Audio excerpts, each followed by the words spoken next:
Let's get this debate going. We have former U.S. Marine and war veteran Kenneth O'Keefe joining us from London, and also senior fellow at the Center for American Progress, Lawrence Korb, who joins us from Washington. Gentlemen, welcome. Lawrence Korb, first to you. Are we to conclude right now that it's not a question of if, but rather when?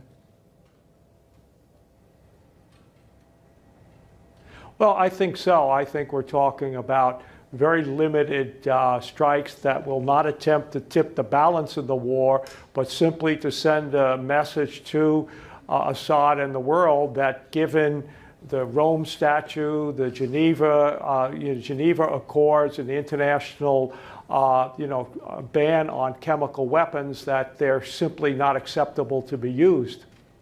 Ken O'Keefe, do you agree with that? I mean, some are saying, even U.S. lawmakers, that what Lawrence Korb there said then amounts to somewhat of a symbolic type strike, if anything.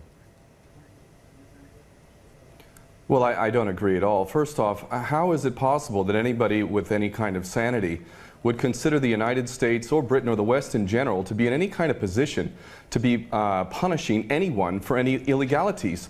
If we want to take a look at Iraq, there is at least 1 million, probably even close to 2 million dead. We invaded that country, destroyed it, created millions of orphans, millions of refugees, and never even so much as apologized for that. Let's go back to Vietnam, where we dropped 20 million bombs, more than all of World War II combined. We have destroyed so many countries. We have tortured and killed and maimed and raped around this planet. Who in the hell in their right mind would consider the United States or the West in general to be in any position to punish anybody? Never mind the obvious facts that this is a false flag attack and a long list of false flag attacks, which let's get into that, please. Yes, we will. And we'd like to get into the issue of morality here, Lawrence Korb, if we can. The U.S. Secretary of State John Kerry described the use of chemical weapons in Syria, and I'm sure you're familiar now with this adjective, moral obscenity, as he said. And I'm sure you've heard about foreign policy, how they revealed one day before that speech the declassified CIA files showing that back in the 80s Saddam Hussein was actually aided by the U.S. in terms of the chemical attacks that it exercised on Iran. Can you speak a little louder? You're fading in and out here. Okay. I'm talking about the moral obscenity adjective that U.S. Secretary of State John Kerry described. I'm looking at that and how that just a day before that speech, foreign policy came out and showed proof that the CIA was involved in the chemical attack that Saddam Hussein exercised against Iran. Doesn't that, in a sense, show the hypocrisy that's involved when we're talking about the morality of the use of chemical weapons, when the CIA itself was involved with the chemical attacks that Saddam Hussein used against Iran? Well, there's no doubt about the fact that they knew that Saddam would use the chemical weapons and didn't speak out when they were wrong back then. But that was before the international treaty banning chemical weapons, which doesn't come till the 90s. And so it's a different era. You have a treaty that went into effect in 1993. What you're talking about was back in the early 1980s. But you're right. The United States and other countries should have spoken out about the use of chemical weapons. We didn't use them, but we knew that Saddam was going to use them against the Iranians to prevent a breakthrough in that war. Ken O'Keefe, it's kind of ironic that you have the UN Secretary General Ban Ki-moon and the UN Special Envoy Lakhdar Brahimi. Practically, if you really look at it, they're almost begging for the U.S. and its allies, including France and the U.K., to go through the Security Council in order to get backing for this. But of course, you're saying let the chemical investigation by the UN inspectors take place and for results to come out.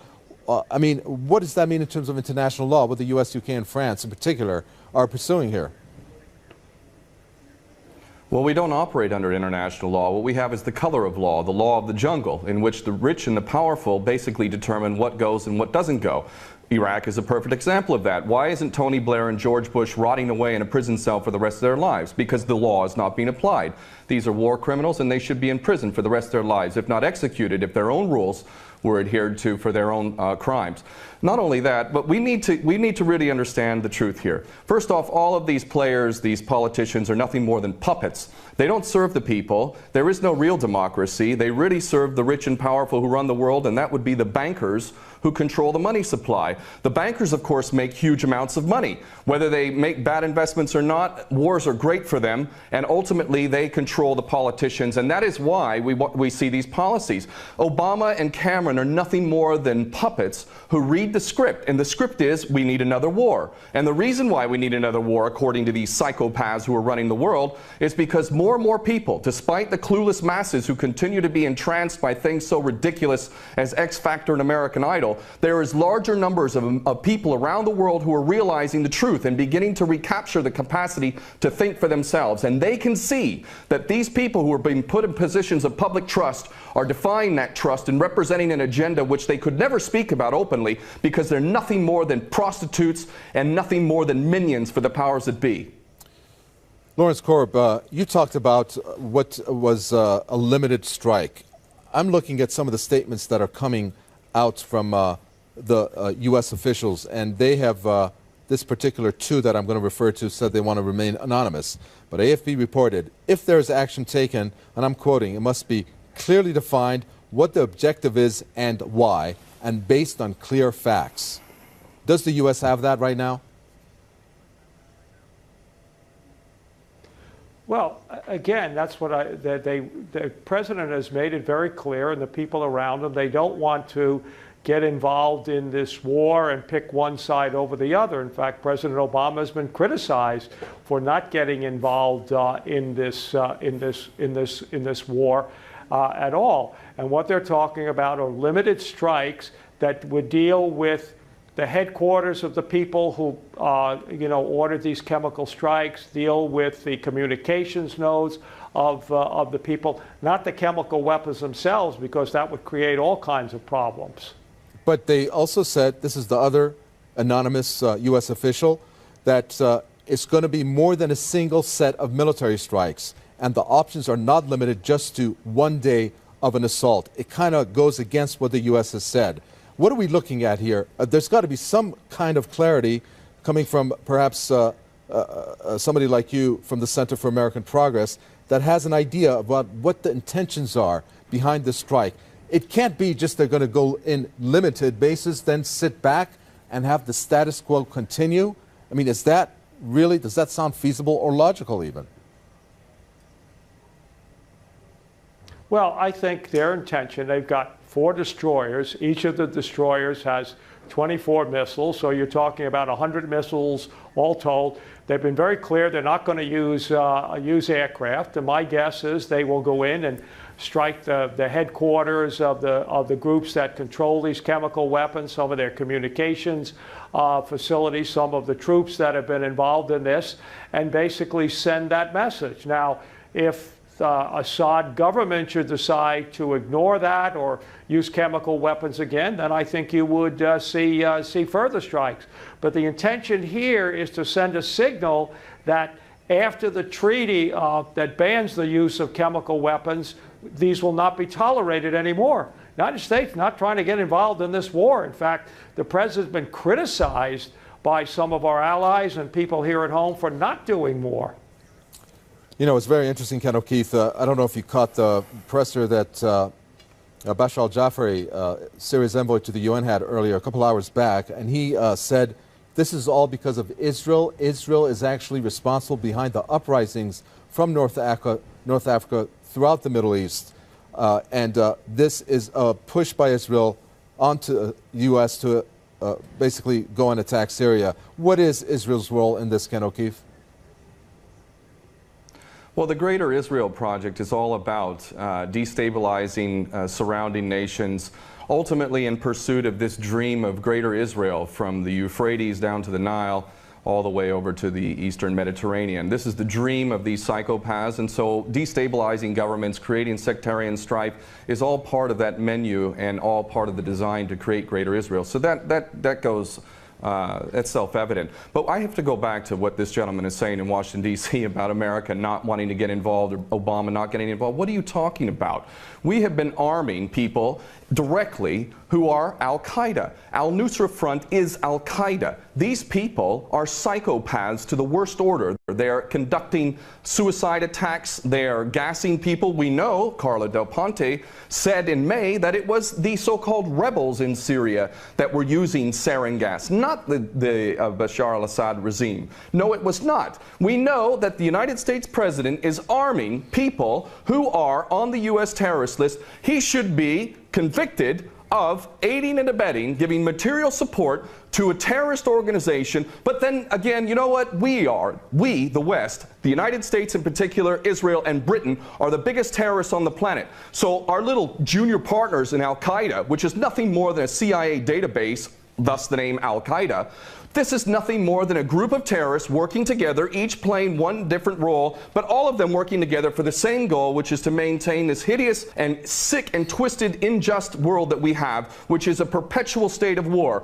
Always one illusion, one boogeyman after another. But the fact is, Obama is nothing more than a puppet war criminal, just like his predecessor and every other U.S. president before him. So please don't tell people out there that the U.S. is not involved. It's directly involved, and it is arming people who are absolute psychopaths. Lawrence Korb, your reaction? Well, first of all, it's not. It's providing non-lethal aid, and it's discriminating among the groups. In fact, after the last round of chemical attacks, the United States wanted to increase the aid, but General Dempsey, the chairman of the Joint Chiefs of Staff, basically said we do not, we can't discriminate among the rebels, and so none of that equipment has gone there. So this idea that somehow, and remember, this was started in Syria, like in Tunisia, by people who are concerned about the fact that you had an authoritarian government that was basically not giving people all the rights and freedoms that people deserve. We had nothing to do with starting that. From the point of view of the United States and Israel before all of this, we were very content with the world the way that it was. Then Senator Kerry, now Secretary Kerry, actually went and visited Assad back in 2006, to try and reestablish relations. So we did not start this, did not want this to happen.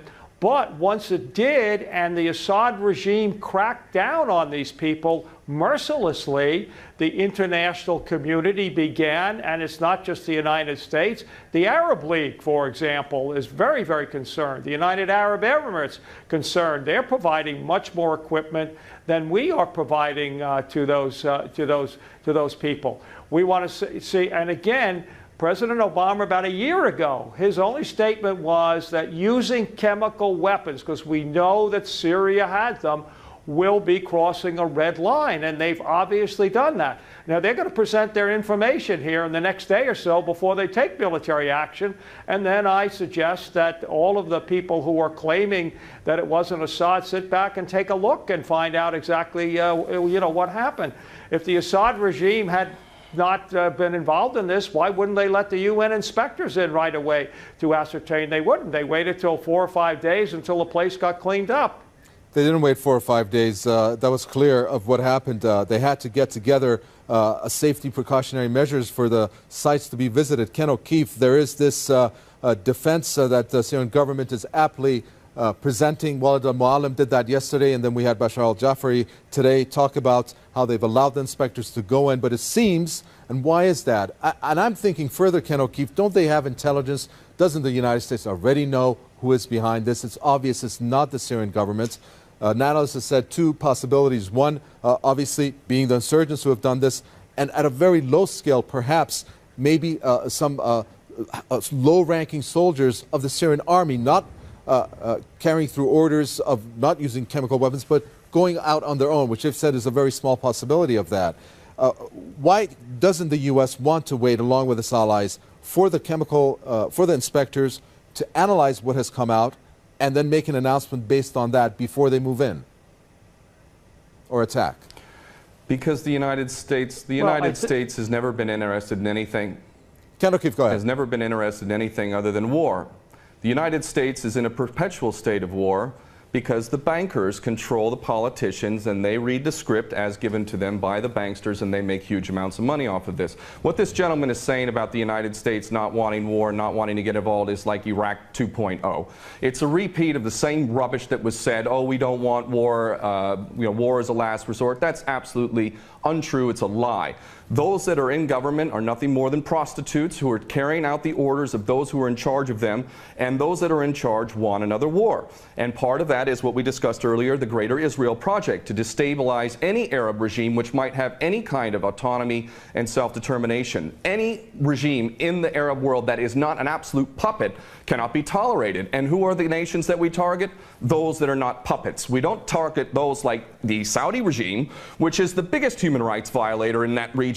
It's cutting off people's heads in public, cutting off hands. It is the most grotesque regime on the planet, and yet we give that regime weapons and it's no problem whatsoever.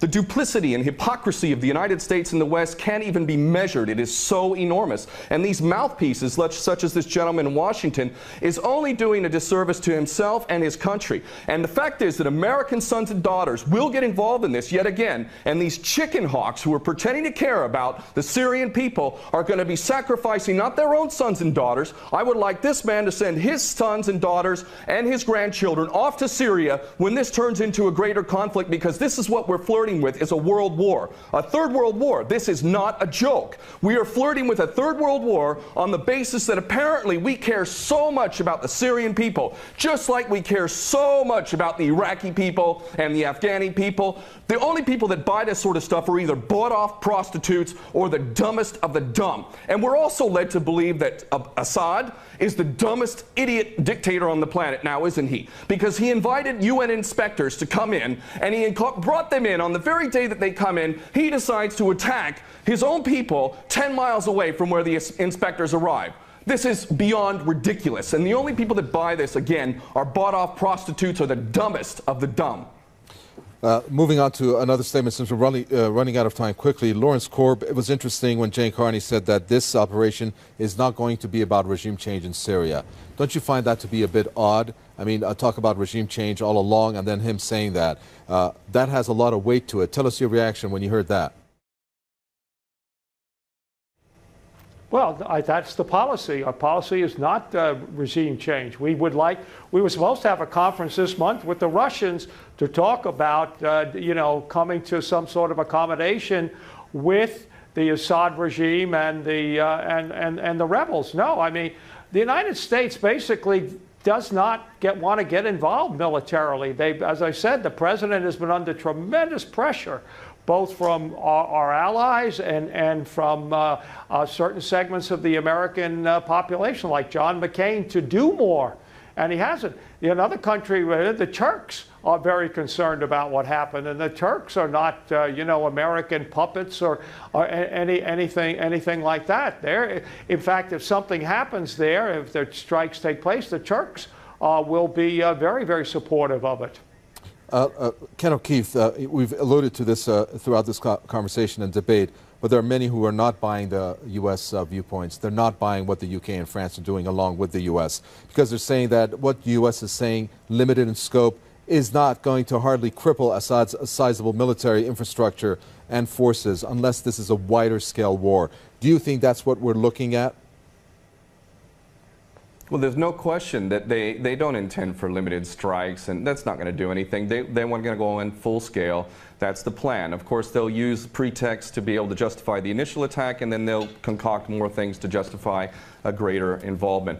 The Daily Mail reported here in the UK, and it's commonly understood to those who are paying attention, that defense contractors, leaked emails from defense contractors proved that there was already an approved plan from Obama down to give these psychopath terrorists, al-Nusra Front, chemical weapons. We know that al-Nusra Front, 12 individuals in Turkey were caught with 2 kilos of sarin gas. Where did they get that from?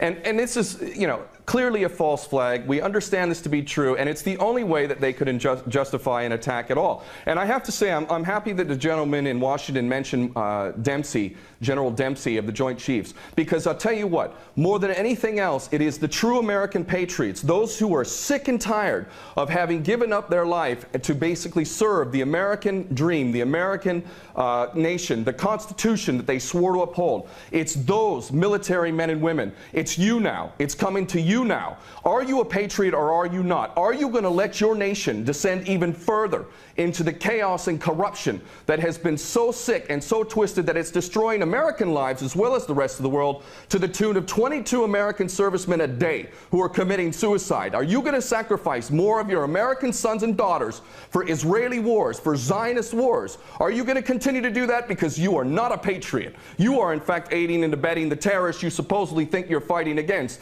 And those Americans who are waking up to this, I hope to God, in the military in particular, that you refuse your orders. And this is why the people of America who are refusing to buy this nonsense, the overwhelming majority do not support any kind of attack on Syria. And in those in the military, I know that the powers that be are very, very frightened that high-ups within the military will refuse the orders. And I hope this is exactly what happens if an attack on Syria occurs. Very well. We're going to leave it there. Thank you very much, former U.S. Marine and war veteran there, Ken O'Keefe, talking to us from London. And thank you very much from the senior fellow at Center for American Progress, Lauren Korb, who spoke to us from Washington. Any questions, comments, do send it to us. Newsroom@presstv.r is our email address. From Mika Vetawa and the team here in the capital, Tehran, it's goodbye.